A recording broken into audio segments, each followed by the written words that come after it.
মোহাম্মদপুরের কবজিকাটা গ্রুপের সহযোগী কিশোর গ্যাং লিডার টুন্ডা বাবু গ্রেপ্তার। রাজধানীর মোহাম্মদপুরে কার সৃষ্টি করা কবজিকাটা গ্রুপের প্রধান সহযোগী ও কিশোর গ্যাং নেতা বাবু খান ওরফে টুন্ডা বাবু 31 অবশেষে র্যাবের হাতে ধরা পড়েছে। বুধবার গোপালগঞ্জ জেলার কাশিয়ানী উপজেলা থেকে অভিযান চালিয়ে তাকে গ্রেপ্তার করে র্যাব। বৃহস্পতিবার 3 জুলাই সকালে রাজধানীর কারওয়ান বাজারে র্যাব মিডিয়া সেন্টারে আয়োজিত এক সংবাদ সম্মেলনে এ তথ্য জানান র্যাবের আইন ও গণমাধ্যম শাখার পরিচালক।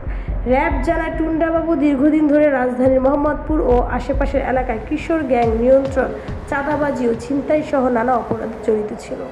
কবজিকাটা গ্রুপের হয়ে সে বিভিন্ন অপরাধমূলক কর্মকাণ্ডের নেতৃত্ব দেন। সংবাদ সম্মেলনে জানানো হয়, তার বিরুদ্ধে একাধিক অভিযোগ থাকলেও দীর্ঘদিন ধরে আত্মগোপনে ছিল টুন্ডাবাবু। অবশেষে প্রযুক্তির সহায়তায় তাকে শনাক্ত করে গ্রেপ্তার করা সম্ভব হয়।